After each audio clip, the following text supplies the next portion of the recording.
हरे कृष्ण। तो श्रीमद् भागवत में शौनक आदि मुनिगण सुत गोस्वामी से प्रश्न पूछते हुए कहते हैं कि तदश्मसारम हृदयम बतेदम यद गृह्यमाणैर्हरिनामधेय न विक्रियेत अथ यदा विकारो नेत्र जलम गात्र रिहेषु हर्षः। तो कहते हैं कि निश्चित रूप से वो हृदय जो है वो अश्मसारम है। अश्मसारम का अर्थ होता है लोहे का। अश्म यानी पृथ्वी को कहा जाता है, उसका सार जो होता है लोहा, उसका हृदय लोहे जैसा है। बता निश्चित रूप से उसका हृदय जो है लोहे जैसा है। जो हृदय भगवान हरि का नाम ध्यान पूर्वक लेने पर भी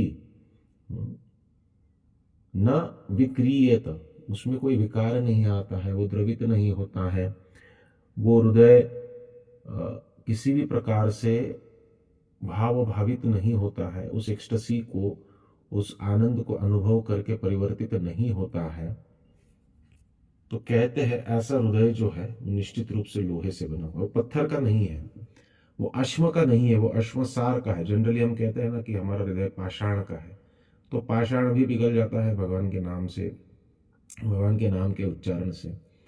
आप चैतन्य महाप्रभु की लीला काल में देखते हो, जब महाप्रभु जगन्नाथपुरी में स्थित थे, कई जगह पर चैतन्य महाप्रभु जाते थे और भगवान के नाम का कीर्तन करते हैं, और कीर्तन करते हुए उनका हृदय पूरी तरह उस टॉप मोस्ट एक्सटसी में आनंद विभोर रहता। तो वो जिस किसी पत्थर को या लकड़ी को छूते तो उसमें उसका इंप्रेशन बढ़ जाता। आप अलारनाथ में जाकर देखोगे, महाप्रभु के संपूर्ण विग्रह का पूरा इंप्रेशन वहां पर है एक पत्थर के ऊपर। तो पत्थर पिघल जाता था भगवान के नाम के उच्चारण से। परंतु हमारा हृदय पत्थर का न होकर लोहे का बना हुआ है। अगर भगवान के नाम का उच्चारण करते हुए, और ध्येय शब्द आया है, ध्येय का अर्थ है ध्यान पूर्वक उच्चारण, ऐसे नहीं कि बस टाइम पास करके ले लिया तो उससे कुछ नहीं होने वाला, लेकिन ध्यान पूर्वक बैठकर जिस प्रकार से प्रभुपाद ने हमको सिखाया है उस प्रकार से अगर नाम जप करते हुए भी अगर हमारे हृदय में कोई विकार नहीं आता है, विकार का अर्थ है कोई बदलाव नहीं आता है, और नेत्र से आंसू नहीं बहते हैं, तो वो हृदय निश्चित रूप से लोहे जैसा है। ये वास्तविक भगवान के नाम की महिमा को वर्णन कर रहा है। बहुत बार शास्त्र में ऐसे एक्सट्रीम शब्दों का उपयोग किया जाता है। इसका अर्थ क्या है कि ये हो ही नहीं सकता कि किसी व्यक्ति का हृदय भगवान नाम के योग्य उच्चारण के द्वारा द्रवित न हो, पिघल न जाए। वो नहीं पिघलेगा तो इसका अर्थ है वो लोहे का हृदय। लोहे का हृदय का अर्थ ये नहीं है कि वास्तव में लोहा हमारे हृदय में या हृदय लोहे से बना हुआ है, लेकिन वो इतना कठोर बन गया है जैसे लोहा है। तो ये एक्सट्रीम जब शब्द प्रयोग किए जाते हैं तो वो एक तत्व के महात्म्य को अधोरेखित करने के लिए प्रयोग किए जाते हैं। यहाँ पर भगवान नाम के महात्म्य को अधोरेखित किया जा रहा है और कहते हैं कि भगवान का नाम इतना उच्च है कि अगर वो ठीक ठीक लिया जाए, नाम ध्येय का अर्थ है ध्यान से। अब भगवान के नाम में ध्यान कैसे लगता है? भगवान के नाम में ध्यान ये केवल इंद्रियों की वृत्ति नहीं है। आप अगर ऐसा सोचकर बैठोगे कि मैं ध्यान पूर्वक जप करूं, मन को एकाग्र करूं, मुख से अच्छी तरह उच्चारण करूं और कानों से ठीक ठीक सुनूं, तो ये आप इतनी आसानी से नहीं कर पाओगे। क्यों नहीं कर पाएंगे? क्योंकि ध्यानपूर्वक नाम जप करना ये केवल इंद्रियों की वृत्ति नहीं है। ध्यानपूर्वक नाम जप करने के लिए हमें और कई सारे पैरामीटर्स का ध्यान रखना पड़ता है। ध्यानपूर्वक नाम जप करने के लिए सर्वप्रथम है भगवान की कथा का श्रवण होना चाहिए, क्योंकि भगवान की कथा का अगर हम नियमित रूप से श्रवण करेंगे तो हमारा हृदय भोगों में, या हमारा मन जो है वो भोगों में आकर्षित नहीं होगा। जनरली हम नाम लेने बैठते हैं तो क्या होता है, हमारा पूरा दिन का प्लानिंग होता है, हमने भूतकाल में जो कुछ किया है उसके ऊपर विचार होता है, भविष्य में जो कुछ होने वाला है उसकी अपेक्षा से हम एक तो हर्षित होते हैं या फिर दुखी होते हैं या भयभीत होते हैं। तो ये सब हमारा मन इधर उधर भागते रहता है, ये स्थिर नहीं रहता, क्योंकि हमने तत्वों को ठीक से सुना नहीं है। जब हम तत्वों को, ज्ञान को बारंबार और नियमित रूप से प्रतिदिन सुनेंगे, तो इससे हमारा मन जो है विषयों में जाने से बचेगा। अब वो विषयों में जाने से बचेगा तो उसे कहीं ना कहीं एंगेज होने के लिए विषय चाहिए। वो विषय हमको कथा से मिलता है और वो उसी के ऊपर स्मरण करते रहता है। तो सर्वप्रथम तो कथा का श्रवण नियमित होना चाहिए, अगर ध्यानपूर्वक जप करना है तो। दूसरा बहुत आवश्यक वस्तु है कि हमको असत्संग से बचना चाहिए। तो भगवान की कथा सत्संग में होगी तो व्यक्ति को सत्संग में रहना चाहिए, और दूसरा उसे असत्संग से बचना चाहिए। असत्संग क्या है? जहां पर असत विषयों के ऊपर ही चर्चा होती है, वही है असत्संग। तो हमें ग्राम्य संग से या असत्संग से बचना चाहिए। ऐसे मित्र और रिश्तेदारों से बचना चाहिए जो केवल भोगों में लिप्त है, जो भक्ति में रुचि नहीं रखते, आध्यात्मिक ज्ञान में रुचि नहीं रखते, हम जो कहना चाहते उसको सुनने में रुचि नहीं रखते, और बस अपना ही बखान हमें सुनाते जाते हैं। ऐसे लोगों से हमको दूर रहना चाहिए। ऐसे लोगों का संग करते ही हमारे नाम का जो ध्यान है वो शिथिल हो जाता है। तो ऐसे लोगों से दूर रहना चाहिए, भक्तों के संग में रहना चाहिए। तीसरा बहुत आवश्यक वस्तु है कि हमको विषयी अन्न से बचना चाहिए। जो अन्न विषयी है, विषयी का अर्थ है जो विषयी लोगों ने बनाया हुआ है, उससे बचना चाहिए। क्योंकि जैसे ही हम विषयी अन्न को ग्रहण करते हैं, वैसे ही हमारा मन भी जो है वो मलिन हो जाता है, भगवान के ऊपर ध्यान नहीं रख पाता। अब ये सब करने पर क्या होगा? तो भगवान का नाम के ऊपर हम ध्यान कर पाएंगे, मन को एकाग्र कर पाएंगे।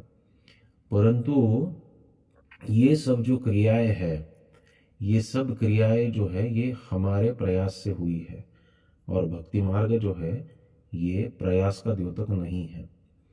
तो अब चौथी वस्तु आती है, और वो बहुत आवश्यक, सबका शिरोमणि है, वो है महान साधुओं की, शुद्ध भक्तों की कृपा।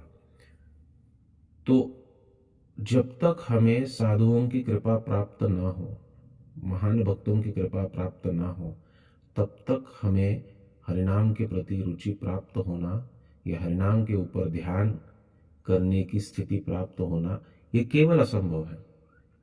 तो पहले 3 कार्य तो हम हमारे प्रयास से कर लेते हैं।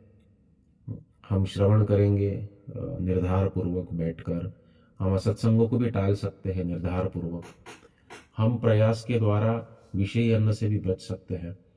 परंतु साधु के संग में होने पर भी साधु की कृपा प्राप्त होना, ये साधु के ऊपर निर्भर है। ये अहेतु की कृपा साधु करते ही रहते हैं, परंतु योग्य प्रकार से संग करके उनकी सेवा करना, तत्विद्धि प्रणिपातेन परिप्रश्नेन सेवया उपदेक्षन्ति ते ज्ञानम।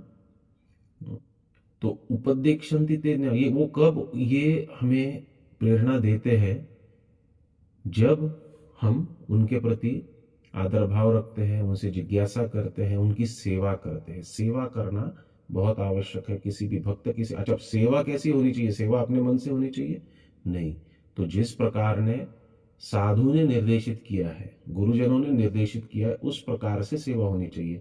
हम हमारे मन से कुछ भी करेंगे और वो चाहे कितना भी महान हो, तो उसका फल प्राप्त नहीं होगा। साधु के निर्देश पर अगर हम बर्तन भी मांझे तो उससे बहुत बड़ी कृपा प्राप्त होती है।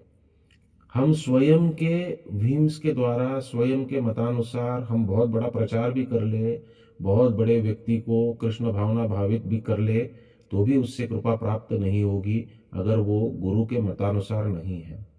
जैसे पूना में एक बहुत बड़े व्यक्ति है, परंतु उनका व्यवसाय जो है वो पशुवध का है, वो पोल्ट्री में काम करते हैं।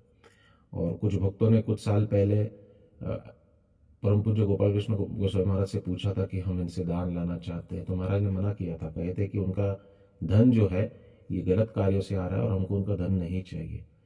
तो हालांकि वो बहुत बड़े विष्णु मंदिरों का भी निर्माण करते हैं, लेकिन महाराज जी ने उनसे धन लेने के लिए मना किया था। इसका कारण क्या है? इसका कारण ये है कि उनका धन जो है वो शुद्ध है। अब कोई उनसे धन लाता भी तो गुरु की कृपा नहीं मिलती, और किसी सामान्य व्यक्ति से एक बहुत नगण्य रकम जमा करने पर भी गुरु की कृपा प्राप्त हो सकती है। तो हम कितना कर रहे हैं इसको महत्व नहीं है, हम किनके निर्देश अनुसार, किनके आज्ञा अनुसार, किनकी प्रसन्नता के लिए, किस उद्देश्य से कर रहे हैं, इसे बहुत ज्यादा महत्व है।